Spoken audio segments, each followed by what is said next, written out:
Hello dear learners. तो start करते हैं हमारा आज का ये लेक्चर, जिसमें हम इस चैप्टर का last topic that is thunder storms and tornadoes इनके बारे में पढ़ने वाले हैं। तो चलिए पहले थोड़ा सा इसके बारे में बेसिक समझ लेते हैं कि क्या होते हैं। एक्चुअली ये एक लोकल एरिया में बनने वाले स्टॉर्म्स होते हैं, लोकल एरिया में बनने वाले छोटे तूफान होते हैं जो कि एक शॉर्ट ड्यूरेशन के लिए बनते हैं। ठीक है, यानी बहुत लंबे टाइम के लिए जनरेट नहीं होते हैं, बल्कि एक छोटे से एरिया में छोटे से टाइम के लिए ये बनते हैं। ठीक है, और इनके बनने के टाइम पे आप देखेंगे कि जो हमारी अर्थ की सरफेस है जब वो गर्म हो जाती है तो उससे आपको पता है कि जो एयर है वो ऊपर राइज करती है, उसको हम बोलते हैं कन्वेक्शनल करंट्स। ये कन्वेक्शनल करंट्स जब ऊपर उठते हैं बहुत ज़्यादा गर्मी के टाइम में तो क्यूमुलोनिम्बस क्लाउड्स बनते हैं। ठीक है, क्योंकि जब वार्म एयर राइज करेगी तो बहुत ज़्यादा घने काले बादल बनते हैं, क्यूमुलोनिम्बस। और जब और भी ज़्यादा ये कन्वेक्शनल करंट गर्मी की वजह से और ऊपर उठते हैं, यानी हमारी जो एयर है वो और ज़्यादा ऊपर उठ जाती है, तो कई बार ऐसा होता है कि माइनस के टेम्परेचर तक पहुंच जाती है। ठीक है, माइनस के टेम्परेचर तक पहुंच जाती है, जिसकी वजह से क्या होता है कि ओले गिरना स्टार्ट हो जाता है। अगर माइनस के टेम्परेचर से नीचे नीचे तक एयर ऊपर उठेगी तो बारिश होगी सिंपली, लेकिन अगर माइनस टेम्परेचर से ऊपर पहुंच जाता है ये एयर तो फिर उससे जो क्लाउड्स बनते हैं उससे क्या होता है, ओले गिरने शुरू हो जाते हैं, हेलिंग स्टार्ट हो जाती है। तो बेसिकली ये तो हो गया थंडर स्टॉर्म के बारे में बात। अब हम और इसको थोड़ा सा बुक से समझते हैं। Other severe local storms, actually बहुत सीवियर होते हैं लेकिन आते कहाँ पर, एक लोकल एरिया में ही आते हैं। These are thunderstorms and tornadoes. They are of short duration, ये छोटे टाइम के लिए आते हैं। And occurring over a small area, कितने से एरिया को अफेक्ट करते हैं, केवल एक छोटे एरिया को अफेक्ट करते हैं। बट आर वेरी वायलेंट, लेकिन बहुत ही विनाशकारी होते हैं। Thunderstorms are caused by intense convection, ये तब बनते हैं जब कन्वेक्शनल करंट्स बहुत ज़्यादा स्ट्रॉन्ग हो जाते हैं। और ऐसा कब होगा, जब हमारी अर्थ की सरफेस बहुत गर्म हो जाएगी तभी होगा। तो ये कन्वेक्शनल करंट्स जब ऊपर उठते हैं तब ऐसा होता है हॉट डेज के टाइम पे। A thunder storm is a well grown cumulonimbus cloud. Actually ये क्या होते हैं कि अच्छे से पूरा तरीके से डेवलप एक क्यूमुलोनिम्बस टाइप का क्लाउड होता है। ठीक है, इनके डेवलप होने से ये बनता है क्लाउड। और उससे क्या होगा कि बिजली चमकेगी और लाइट, मतलब कड़कड़ाने की आवाज़ आएगी आपको, तो लाइटनिंग एंड थंडर इस तरह की चीज़ें होती है। When the clouds extend to height where sub zero temperature prevail, sub zero यानी कि जब ये क्लाउड्स जो होते हैं वो और ज़्यादा ऊंचाई पे चले जाते हैं और माइनस के टेम्परेचर में पहुंच जाते हैं तो ओले गिरने शुरू हो जाते हैं। ठीक है, यानी पानी रेनफॉल होगा तो सही, लेकिन किस फॉर्म में, सॉलिड फॉर्म में, यानी हेलिंग के प्रोसेस स्टार्ट होगी। Hails are formed and they come down as hail storm, और वो कैसे गिरेंगे, पोलों के रूप में गिरेंगे। If there is insufficient moisture a thunder storm can generate dust storm, लेकिन अगर जो एयर ऊपर उठ रही है उसमें मॉइस्चर नहीं है, उसमें नमी नहीं है, तो क्या होगा, तो एक थंडर स्टॉर्म बनेगा तो सही, लेकिन वो कैसा होगा, आंधी वाला। जैसे सिंपल धूल मिट्टी वाली जो आंधी आती है ना, एग्जैक्टली वैसा ही, क्योंकि उसमें नमी तो होती ही नहीं है, मॉइस्चर तो होता नहीं है। तो तूफान तो जनरेट होता है, थंडर स्टॉर्म तो बनता है, लेकिन उसमें कोई मॉइस्चर नहीं होने की वजह से क्या होगा, केवल और केवल डस्ट स्टॉर्म बन जाएगा, यानी धूल भरी आंधी बनेगी। So a thunder storm is characterize by intense updraft of rising warm air. तो बेसिकली एक थंडर स्टॉर्म क्या है, एक गर्म एयर का ऊपर उठना, राइज करना, which causes the clouds to grow bigger, जिसकी वजह से जो क्लाउड्स बनते हैं वो बड़े होते जाते हैं, बड़े होते जाते हैं और ज़्यादा ऊंचाई पे बनते जाते हैं। एंड दिस कॉजेज प्रेसिपिटेशन, जिसकी वजह से बारिश होती है। Later downward bringing down to earth the cool air and the rain, और जब ये बारिश के रूप में जब ज़मीन पे गिरते हैं तो उससे कूलिंग होती है, ठंडक हो जाती है। From severe thunderstorms, sometimes spiraling winds descend like a trunk of an elephant. लेकिन कभी कभी ये जो थंडरस्टॉर्म्स होते हैं वो एग्जैक्टली ऐसे फनल शेप में बनते हैं, जैसे आइसक्रीम का कोन होता है ना, एग्जैक्टली वैसा ही इस तरह के बनते हैं, जिसका नीचे वाला जो पॉइंट होता है, सकड़ा वाला नैरो जो पार्ट होता है वो ज़मीन की साइड में होता है, और जो इसका ब्रॉड पार्ट होता है वो ऊपर की तरफ होता है। और ऊपर जो क्लाउड्स बनते हैं वो क्यूमुलोनिम्बस क्लाउड होते हैं। लेकिन ये जो टॉर्नेडो, इनको इस तरह के शेप को क्या कहते हैं, टॉर्नेडो कहते हैं। टॉर्नेडो मेनली कहाँ पर पाए जाते हैं, ये मिसिसिपी वैली जो है यूएसए के अंदर, मिसिसिपी रिवर आपको पता है वहाँ पे फ्लो करती है, उसकी जो वैली वाला एरिया है वहाँ पर मेनली जो ये इस तरह के स्टॉर्म्स आते हैं उन्हें टॉर्नेडो कहा जाता है। ठीक है, और ये जो है टॉर्नेडो कैसे होते हैं, इनमें क्यूमुलोनिम्बस क्लाउड्स बनते हैं, यानी बहुत काले घने बादल बनते हैं। ये सबसे ज़्यादा डिजास्टर्स टाइप के साइक्लोन या स्टॉर्म्स माने जाते हैं। और इनका ये जो नीचे का पार्ट होता है, अगर ये ज़मीन पे टच हो जाए तो फिर आप समझ लीजिए कि बिल्कुल ही तहस नहस कर देते हैं ये चीज़ों को। ठीक है, तो ये हो गया, तो देख लेते हैं इसके बारे में।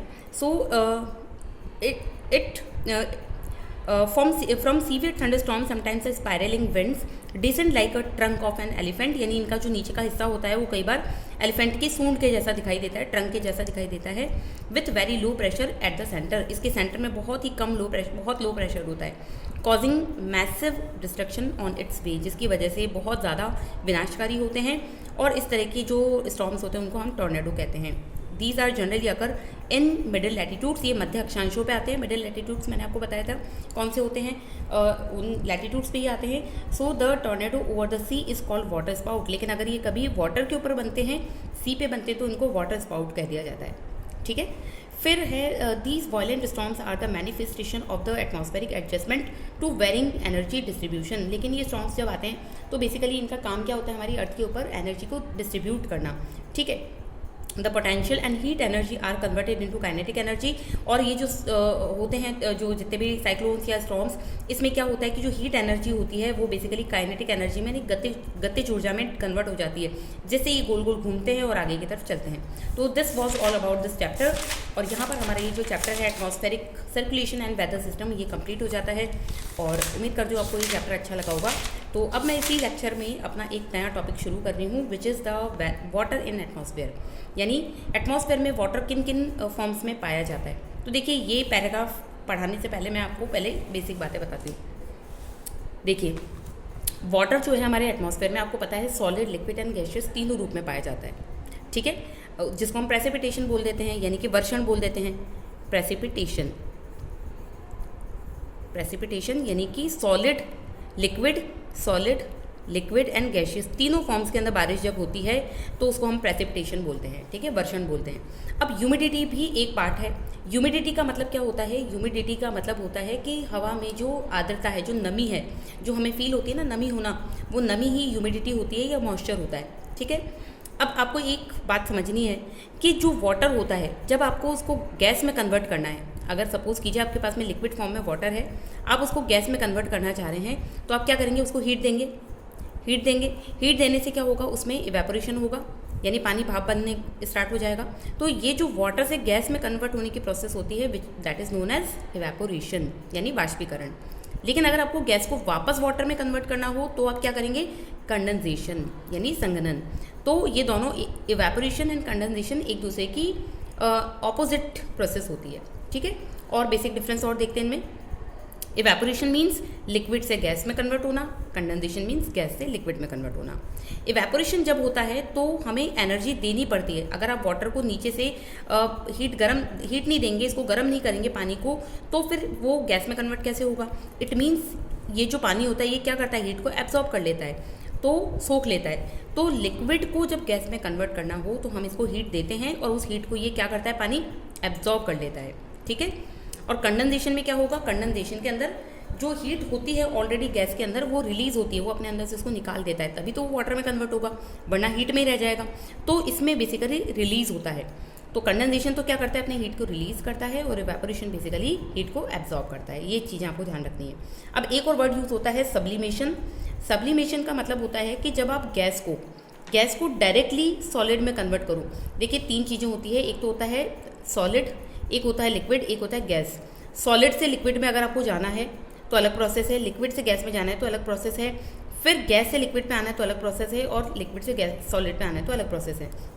लेकिन अगर आप गैस से डायरेक्ट सॉलिड पे आ रहे हैं तो उस प्रोसेस को क्या कहा जाता है? सब्लिमेशन कहा जाता है, ठीक है। सब्लिमेशन यानी कि बिना लिक्विड में आए गैस से डायरेक्टली सॉलिड में कन्वर्ट हो जाना, उसको कहा जाता है सब्लिमेशन, ठीक है। सब्लिमेशन कहा जाता है। तो ये हो गया। अब इसके बाद में हम कुछ और पॉइंट्स भी समझते हैं।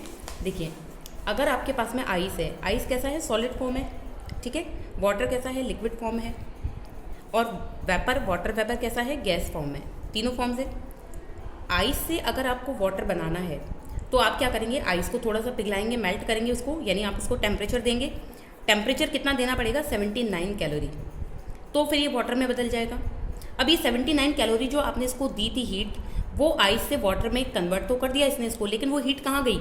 क्या वो डिसअपियर हो गई, कहीं चली गई वो गायब? ऐसा तो नहीं है ना, वो वाटर के अंदर ही रहती है। तो ये 79 कैलोरी हीट जो वाटर में रहती है, इसको क्या कहा जाता है? लेटेंट हीट कहते हैं, यानी कि हिडन, ये छुपी हुई हीट होती है। किस में छिपी रहती है? वाटर में छिपी रहती है। तो सॉलिड से लिक्विड बनाने के लिए हमने कितनी एक्स्ट्रा हीट दी?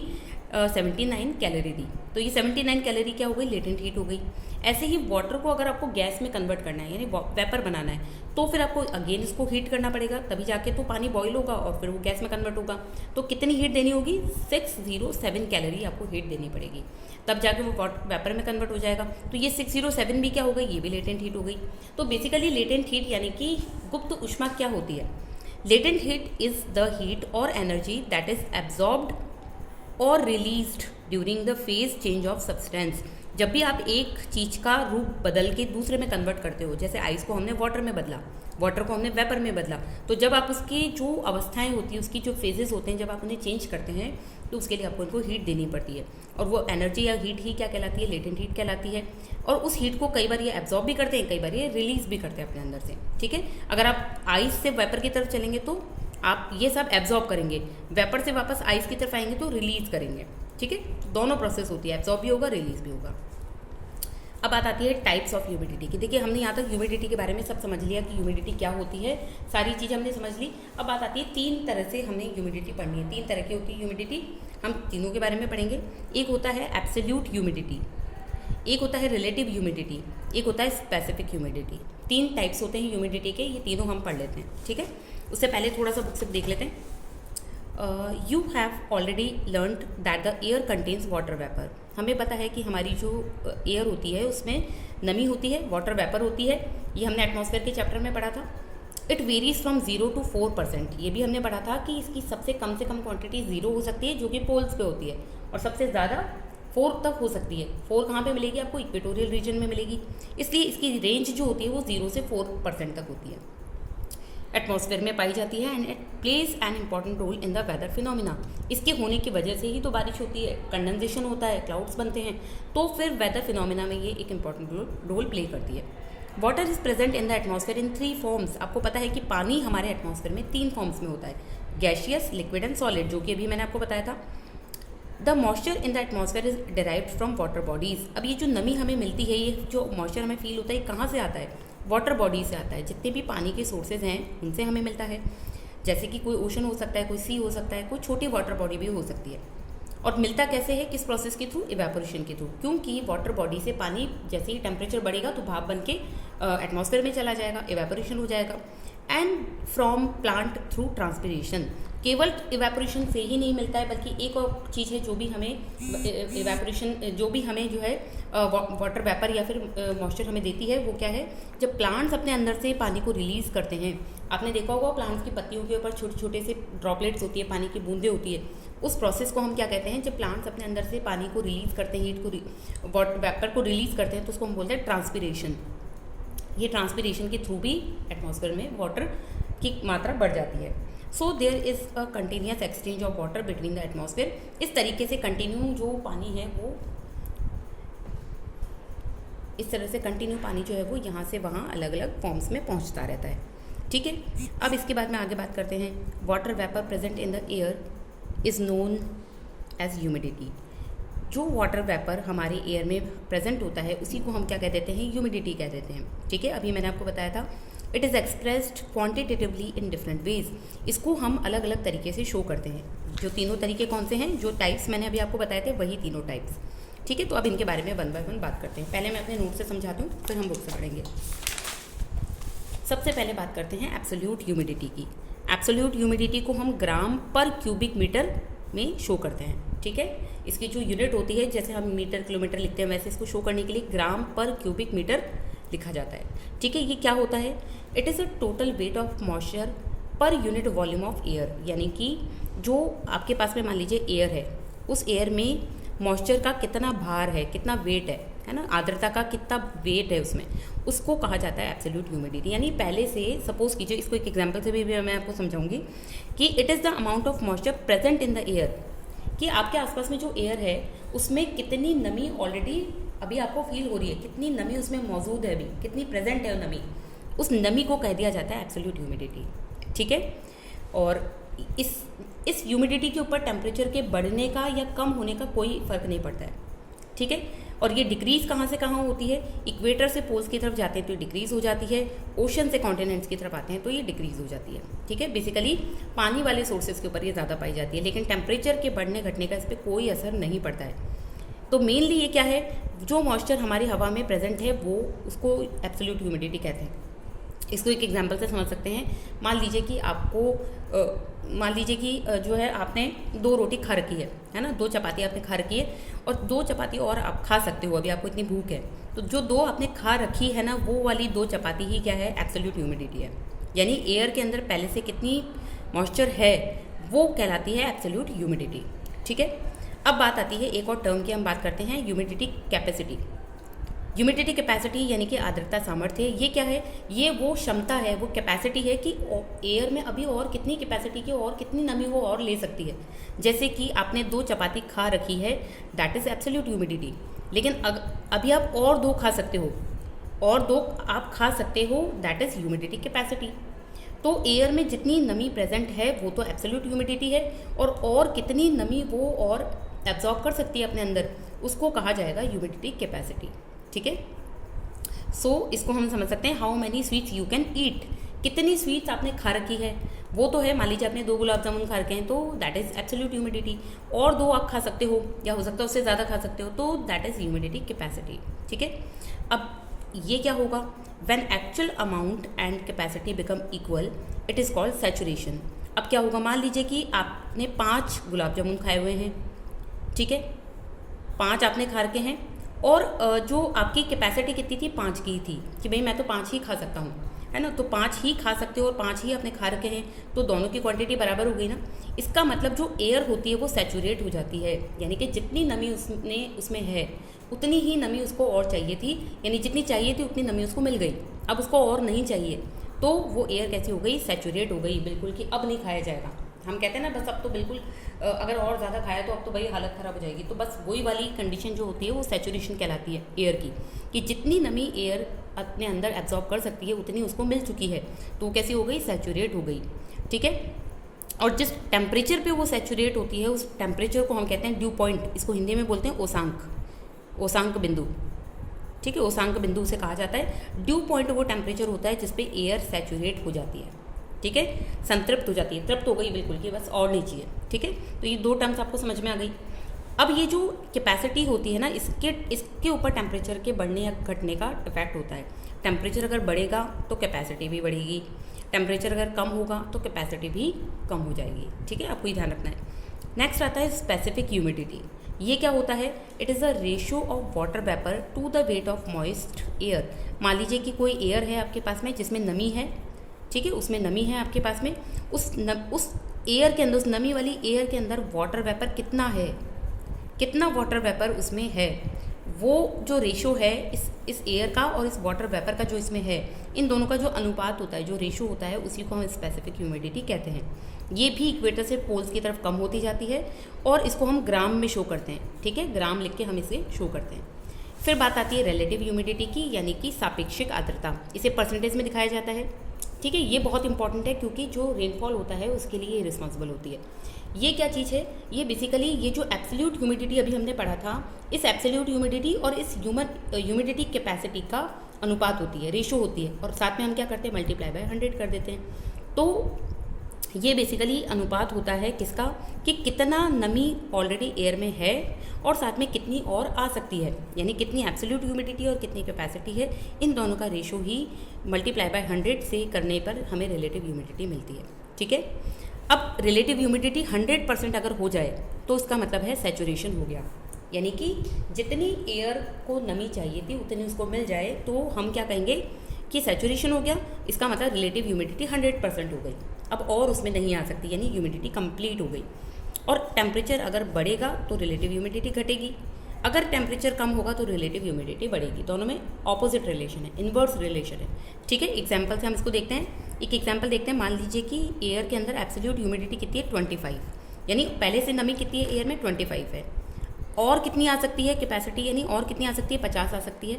हम इसको अगर इस फॉर्मूले से सॉल्व करें तो 25 डिवाइडेड बाय 50 मल्टीप्लाई बाय 100 किया तो 50% आंसर आया, यानी रिलेटिव ह्यूमिडिटी कितनी आई है? 50 आई है, 50 आई है। लेकिन आपको सैचुरेशन करवाने के लिए उस एयर का कितनी चाहिए? 100 चाहिए, यानी 50 तो हो गई, 50 और चाहिए 100 बनाने के लिए। अब ये बाकी की 50 हम कैसे लाएं ताकि एयर जो है वो पूरी सैचुरेट हो जाए? अब आपके दिमाग में ये क्वेश्चन भी तो आना चाहिए कि सैचुरेट हमें करना ही क्यों है एयर को? एयर सैचुरेट होगी तभी जाके बारिश होगी। जब सैचुरेशन का ये पॉइंट नहीं आएगा तो एयर बारिश के लिए उसके लायक नहीं होगी। तो एयर को रेनफॉल करवाने लायक बनाने के लिए बहुत ज़रूरी है कि हम उसको सैचुरेट करें। सैचुरेशन के लिए ज़रूरी है कि ये जो एब्सोल्यूट ह्यूमिडिटी है और ये कैपेसिटी है दोनों बराबर हो जाए। ठीक है, जैसे अभी मैंने आपको बताया था 5 = 5 हो गया था, वैसे ही तो ये दोनों बराबर होनी चाहिए। तो अभी तो बराबर नहीं है, देखो एक 25 है एक 50 है, तो आंसर अभी हमारा 100% नहीं आ रहा है ना। तो उसको 100 बनाने के लिए हम क्या करें, 100 बनाने के लिए हमें ये करना पड़ेगा। तो देखिए इसका एक्सप्लेनेशन मैंने लिख रखा है, this air is not fully saturated. ये 50% जो आया है इसका मतलब ये एयर सैचुरेटेड नहीं है। तो इसको सैचुरेट करने के लिए हमें क्या करना पड़ेगा, हमें इसकी जो कैपेसिटी होगी इसको डिक्रीज़ करना पड़ेगा, इसको कम करना पड़ेगा। हम इसकी क्षमता को कम कर सकते हैं, एब्सोल्यूट ह्यूमिडिटी को कम नहीं कर सकते हैं, क्योंकि आपने जो गुलाब जामुन खा रखे हैं उसको तो चेंज करना पॉसिबल नहीं है। जो आपने 2 खा लिए तो 2 ही खा ही लिए भाई, उसमें तो चेंज नहीं कर सकते। लेकिन अब आप बाहर से और कितने खा सकते हो उनको हम कंट्रोल कर सकते हैं ना। तो इसलिए इन दोनों में से कंट्रोल करने लायक चीज़ क्या है, कैपेसिटी। एब्सोल्यूट ह्यूमिडिटी तो ऑलरेडी है उसमें, तो उसको तो हम चेंज नहीं कर सकते, इसलिए हम चेंज किस में करेंगे, इस कैपेसिटी में। तो इस 50 को 100 बनाने के लिए ये जो कैपेसिटी दी हुई है यहाँ पे ह्यूमिडिटी कैपेसिटी, इसको हम डिक्रीज़ कर लेंगे। इसको डिक्रीज़ करने के लिए हमें क्या करना पड़ेगा, इसको डिक्रीज़ करने के लिए हमें जो टेम्परेचर है उसको भी डिक्रीज़ करना पड़ेगा। और टेम्परेचर को कम करने का तरीका आपको पता ही है, हम जैसे जैसे एयर को ऊपर उठाते हैं वैसे वैसे टेम्परेचर कम होता जाता है। तो टेम्परेचर को डिक्रीज़ करने के लिए हमें एयर को ऊपर उठाना पड़ेगा हाई एल्टीट्यूड की तरफ। तो देखिए ये यहाँ पे एग्जांपल है, ये हमारी अर्थ है। अर्थ के सरफेस पे जो एयर थी उसके अंदर कैपेसिटी कितनी है, 50। हमने उसको थोड़ा ऊपर उठाया तो हो गई कैपेसिटी 40, क्योंकि एयर ठंडी हो गई। फिर थोड़ा और ऊपर उठाया तो एयर और ठंडी हो गई, तो उसकी कैपेसिटी 30 हो गई। फिर हमने एयर को और ऊपर उठाया तो वो और ज़्यादा ठंडी हो गई, अब उसकी कैपेसिटी 25 रह गई। तो अब हम अगर इस 25 को यहाँ इस क्वेश्चन में लगाएंगे तो 25 डिवाइडेड बाय 25 मल्टीप्लाई बाय 100, अब आंसर कितना आया, 100%। ये एयर हो गई सैचुरेटेड। तो सैचुरेट करने का प्रोसेस ये रहा, आपको एयर को सैचुरेट करना है तो कैपेसिटी को डिक्रीज़ कीजिए, कैपेसिटी को डिक्रीज़ करने के लिए टेम्परेचर को डिक्रीज़ कीजिए, और टेम्परेचर को डिक्रीज़ करने के लिए एयर को ऊपर उठाएंगे तो एयर ठंडी होती जाएगी, जिससे उसकी कैपेसिटी घटती जाएगी, ठीक है, जिसकी वजह से एयर जो है वो फाइनली सैचुरेट हो जाएगी। तो ये सैचुरेट हमने कर लिया। अब ये जो रिलेटिव ह्यूमिडिटी होती है ये भी पोल्स की तरफ कम होती जाती है, और सबसे ज़्यादा कहाँ होती है, इक्वेटर पे होती है, ठीक है। तो जब रिलेटिव ह्यूमिडिटी 100% हो जाएगी तो एयर सैचुरेट हो जाएगी, और उसका मतलब कंडेंसेशन स्टार्ट हो जाएगा, यानी संघनन होना शुरू हो जाएगा, बारिश होनी शुरू हो जाएगी। तो ये चीज़ें हमें ध्यान रखनी है कि जब भी हाई रिलेटिव ह्यूमिडिटी होती है तो जो एयर है उसमें नमी बहुत ज़्यादा होती है, यानी बारिश के चांसेस ज़्यादा होते हैं। रिलेटिव ह्यूमिडिटी कम होती है तो ड्राई कंडीशंस होती है, जैसे कि अपने जो डेजर्ट्स होते हैं वहाँ पे होती है ना। तो ये चीज़ हो गई। और वाष्पीकरण अगर ज़्यादा होगा, इवेपोरेशन ज़्यादा होगा तो ये ह्यूमिडिटी कम होगी, इवेपोरेशन कम होगा तो ये ह्यूमिडिटी ज़्यादा होगी, ठीक है। ये अभी तक हमने नोट से पढ़ लिया, अब इसको एक बार बुक से पढ़ लेते हैं फटाफट से फास्ट। तो देखिए यहाँ से, it is expressed quantitatively in different ways. हम ह्यूमिडिटी को अलग अलग तरीके से दिखाते हैं। एक हो गया एब्सोल्यूट ह्यूमिडिटी, एक हो गया रिलेटिव ह्यूमिडिटी, तो और एक हो गया आपका यहाँ सैचुरेटेड पॉइंट, एक हो गया ड्यू पॉइंट। इनके बारे में हमें पढ़ना है। तो the actual amount of water vapour present in the atmosphere is known as absolute humidity. ये मैंने आपको बता ही दिया है। ये सारा एक बार आप पढ़ के